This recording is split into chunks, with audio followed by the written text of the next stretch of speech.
critically analyzing global affairs. The Muckrakers on today's News Talk, TNT. Well, hello and a very warm welcome back to the Muckrakers with me, Andrew Eborn. And here on the Muckrakers, we pledge to continue tackling the most pressing and controversial news issues of our time, shining more light and less heat on the subjects that really matter to you. Well, 24 hours to go until polling and the inevitable Starmageddon. What we're going to do is we're going to look at the latest in the general election campaign. And to do that, I'm joined, me, Andrew Eborn, by Donald MacKay and Robert Oulds. Welcome to you both, gentlemen. Hello there. Thanks for having us on. It's a real pleasure. Let me fill you in on a bit of background. So Donald MacKay is the leader of the UKIP in Scotland and has been a member of the party since 1993. He's a mortgage broker based just outside of Glasgow who firmly believes that Scotland is part of the Union. He's also a stalwart defender of free speech and deeply concerned about the over-regulation of small businesses by government. Robert Oulds is the director of the Bruges Group, a think tank that was widely involved with spearheading the battle to win a vote to leave the European Union. Its inspiration was Margaret Thatcher's 1988 Bruges speech. He's a Conservative Party politician, broadcaster, and is the author of World War II, The First Culture War, published, and a paper, Clear Water, Getting Brexit Done and Brexit Freedoms. He'll promote those shamelessly throughout the whole programme, I am sure. I'm looking at the headlines, gentlemen, and both of you very, very welcome. Big headline, big surprise to no one, I think. Boris suddenly made an appearance and has predicted throughout here on the Muckrakers the headline about Starmageddon, which I started ever since we started the Muckrakers. Finally, the Daily Mail has picked it up and I'll demand my royalties. Tell me what impact you think Johnson is going to have on this campaign. Let's start with you, Robert. Well, if Boris Johnson was leader of the Conservative Party, there's every possibility that we indeed could be in a position, or the Conservatives could be in a position of winning the general election. There was a poll done with, if there was the leaders in 2019, if they were still leading their parties now in terms of Jeremy Corbyn, still in place with Labour, Boris Johnson with the Conservatives, and Joe Swinson, whoever that is, with the Liberal Democrats, it could be a position that the Conservatives would indeed be ahead. But of course, he was dumped. And there was reasons for that. You know, we can't necessarily think of Boris Johnson's leadership when he was Prime Minister as some golden age, as some people do, because, of course, he, in a sense, was very much like Rishi Sunak. He was part of this big inflation of the economy that absolutely bankrupted the country. And we have now 100% debt to GDP. We had high inflation because of excessive government spending. And, of course, the damaging and pointless lockdowns and all the health repercussions that we're getting now as a result of them. So Boris Johnson is still a big figure, but he's, in a sense, yesterday's man. He had his chance. He did blow it. And, of course, he's responsible largely also for the migration crisis that we are now in. He got rid of the requirement for British companies to advertise for jobs in the UK before they advertised jobs abroad. Indeed, he opened the floodgate. He did indeed get Brexit done, a Brexit of sorts, but it was a Brexit where there was more immigration than before, and the large numbers that are coming now with Rishi Sunak, which of course he absolutely supports, as did Liz Truss. This bringing in of low wage, creating a low wage economy, low productivity labour being sucked in from abroad was very much supported by Boris Johnson and of course Liz Truss, and especially so by Rishi Sunak. The Conservative Party essentially is the party of all that diversity rubbish and mass immigration and the cheap labour, high indebted economy. So Boris Johnson, I think, will not have a big impact because, well, he's not really central to this campaign, but he's created so much damage that has allowed Rishi Sunak to reap the whirlwind that he indeed began to sow. Okay, thank you, Donald. Yes, I maybe have a slightly, but only slightly different take on that. I think Boris Johnson could have been one of Britain's great prime ministers. But when he became prime minister, I although I wasn't a member of his party, I thought he had the capacity to become a great Prime Minister. He destroyed it with COVID. My personal position and the position is the whole COVID thing was a nonsense. Lockdown should never have happened. And Boris, to a certain extent, ends up in the humiliating position of having to defend himself, going to a party in his own house. I have never understood why Boris Johnson, has not either at the time or since then said the COVID thing was a nonsense. We got it badly wrong. There should have been no lockdowns. The fact that he's never said that has essentially destroyed his credibility. He never said it because he's a globalist. He's one of them. Okay. He just wears a wolf's clothing, but underneath he's a sheep for the globalist interests. Well, I've no quarrel with that, because he won an 80-seat majority in 2019, golden opportunity. They blew it. Now, I don't believe they're incompetent. That's the point. They're not that stupid. If they blew it because of other factors, and it may well be what Robert's just said, that the Conservative Party is stuffed full of people who don't actually care about the country they're supposed to govern. They've got another agenda of sorts, and that's maybe more difficult to gauge.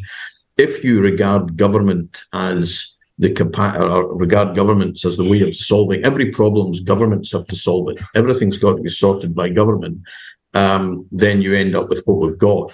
If you take the much more sensible view that governments don't solve problems, they usually create them, and the individuals should be left to live their lives as they see fit within the law, that is a kind of thinking that has vanished, and it's the kind of thinking that the Conservative Party should have upheld and have not done so, which is why they're in the mess they're in now, which is why small parties like mine, by mine I mean the one I belong to, I don't mean I own it, the one I belong to exist because we're sick to death of a Conservative Party which governs like a Labour Party. So if we're going to have a Labour government, we might as well have one rather than have one that calls itself by a different name and is led by Rishi Sunak. It's a crying shame. It's a tragedy. Will Boris make a difference? It's difficult to gauge these things. It's interesting that he's coming in the last minute and saying what he says. I suspect there will be a flicker or two of interest in that. There might be a few voters who are going to vote elsewhere who vote Conservative, but I don't think it will be significant. And again, he may be playing his own game. Why come in at the last minute? Why not do that a week ago? Why not make it clear that he supports Sunak, which he clearly doesn't? These people are all playing elaborate games of their own, resigning when it suits them and supporting people when it suits them. The one thing they're not very good at is being statesmen or stateswomen, and that's why they're likely to face a colossal defeat. It is entirely their own fault. It is absolutely unnecessary. And the only question is what comes out of the debris at the end of it all, because we're about to have 5 years of Starmer, who's a man that doesn't know the difference between a man and a woman. We are about to elect as a Prime Minister of our country in the footsteps of the Churchills and the Macmillans and the Wilsons, a man that doesn't know what a woman is. That is absurd, but that's where we've reached. You make some very interesting points. And as you say, Johnson came in with an 80-seat majority on the promise of let's get Brexit done. The threat is that Starmer is now on the promise of let's get Brexit undone, according to some economists. But what is interesting is the media response, because Boris started off as this Carlsberg politician. He could reach parts of the electorate that others couldn't. He's now turned into this Marmite figure. And as you rightly say, Robert, a lot to do with COVID and what happened during lockdown, and ambushed by a cake, wasn't he, on his birthday? Well, he's just celebrated his 60th. I'm very interested in how the press has reported it, though, because the Telegraph has said, Johnson, it's not too late to stop Labour. You've got the Times, he's dominating all the headlines. Times, Johnson, big Labour win, is pregnant with horrors, typical Boris language. Boris and Rishi unite to stop Starmageddon. There's my royalties check in the post from the Daily Mail. The Daily Express, Rishi, your vote counts, your voice counts, please use it wisely. And that's obviously a reference to reform. And we've had a number of reform candidates on, and there's been a sort of a musical chairs, if you like. Some of the reform candidates have come back to the Conservatives, and there's all sorts of shenanigans going on. What's your take on reform, Robert? Well, reform is insurgent party. It comes out of the Brexit party, which is what Nigel Farage took over, it was established by someone called Catherine Blakelock, ostensibly for Nigel Farage. He then saw it had some legs, came in, took it over, took the shares, and essentially made it his own.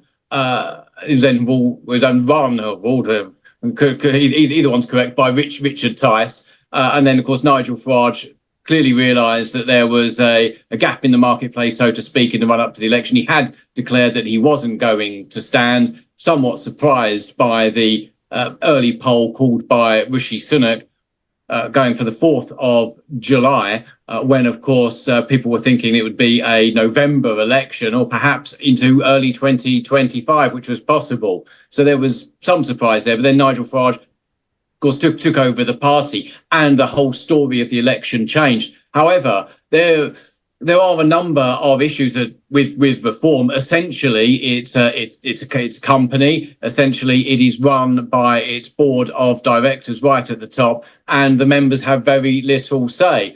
Now, one of the hopes that some people have after the election, that if the Conservatives suffer a wipeout, and if the right MPs are wiped out, leaving hopefully a core of some people who have some principles and will do the things that they promised, such as getting Brexit done and controlling immigration, that there would be a chance that the Conservative Party could be reformed, that could end the central power of Conservative Central Office, also known as CCHQ, and allow Conservative associations to be picking the candidates rather than glorified social workers and lobby fodder being imposed from the top.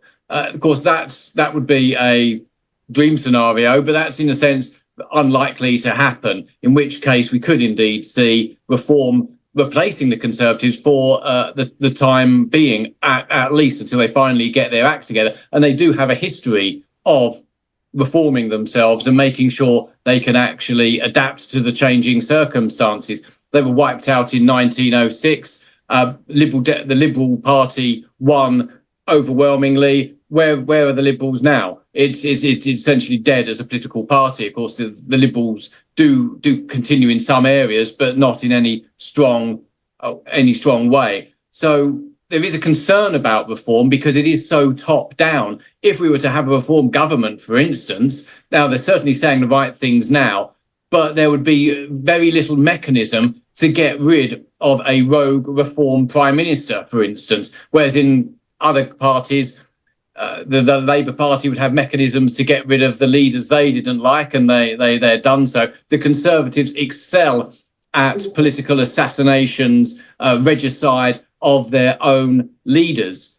That's something they're very good at, and that's, in a sense, saved the Conservative Party on numerous occasions. So there are problems with reform, how it's structured, because it is so top-down, so controlling. And that's very good if you want to keep out the bad guys, in a sense, those who are mad, bad and sad from the party, from preventing them from becoming candidates. But unfortunately, for reform at this election, they haven't been quite as successful as they would want to be in keeping out those who give them a bad name. But that really, what is happening, though, is the media are playing the man instead of the ball. They're trying to discredit reform and Nigel Farage by saying there is someone in your party that said something on Twitter late at night one time after a few drinks, or words to that effect. And that's will be having some effect. But also what is also happening is there is a degree of media conspiracy, and we see the events surrounding Andrew Parker,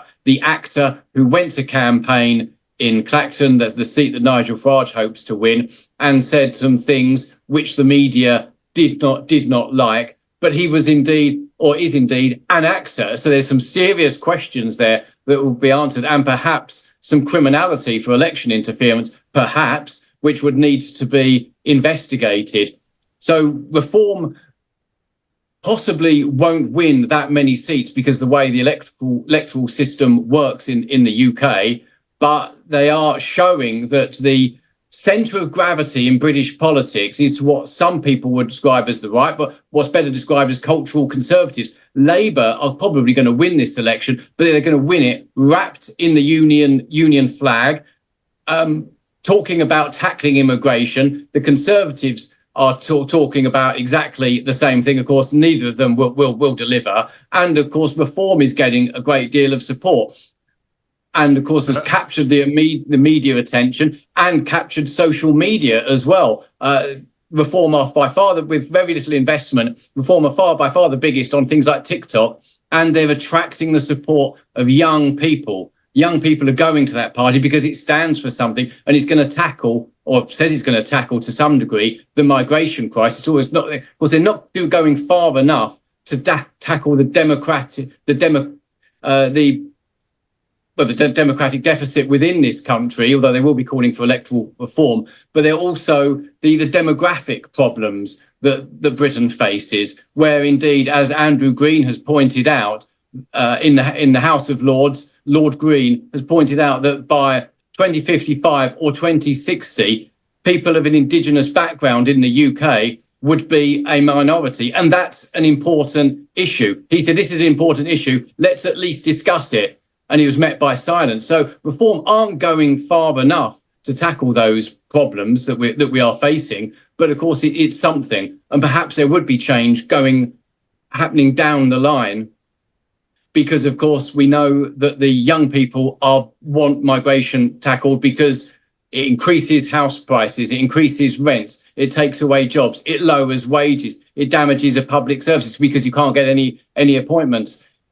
It damages opportunities in education. So hopefully there will be change later on, unless, of course, Keir Starmer just has an immigration free-for-all.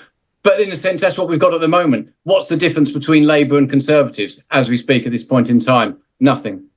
Yeah, well, it's I always quote George Galloway, we often do on the Muckrakers. They're two cheeks of the same backside, is what he would say. And we actually broke the story about the activist right here on the Muckrakers with Andrew Eborn when I had Dr. David Bull on. He basically disclosing exactly what happened on that sort of basis. And he was an actor who puts on these gruff voices. He specialises in doing that. I've heard his real voice, which is quite posh, really. But he clearly put on this rough voice, and he specialises in undercover reporting. As you say, there's all sort of questions that need to be asked, and we're going to continue. But I think this is embarrassing. But previous generations or previous times, if Alf Garnett had stood for election, he'd probably have won. So they think they're trying to damage Reform. It might actually be showing, hey, there is a party that is willing to do something, even if this person is faking things and saying things that in a way he shouldn't be saying it. Even if it's all a complete fake, it might indeed help boost them up in the polls, just as when they attacked Farage for being someone who was like pro-Putin, which was absolutely ridiculous. He's pro-peace and making us think again about international relations policies. After that, the Reform Party benefited from the exposure. So, sometimes there is that saying, no such thing as bad publicity. Well, of course, that's not always true, but perhaps the establishment in this country are shooting themselves in the foot, and let's hope so. Well, we're going to dig deeper into that. We're going to take a quick break. When we come back, we're going to dive a bit deeper into the campaigns and talk about UKIP and where they stand now. Join us after these messages.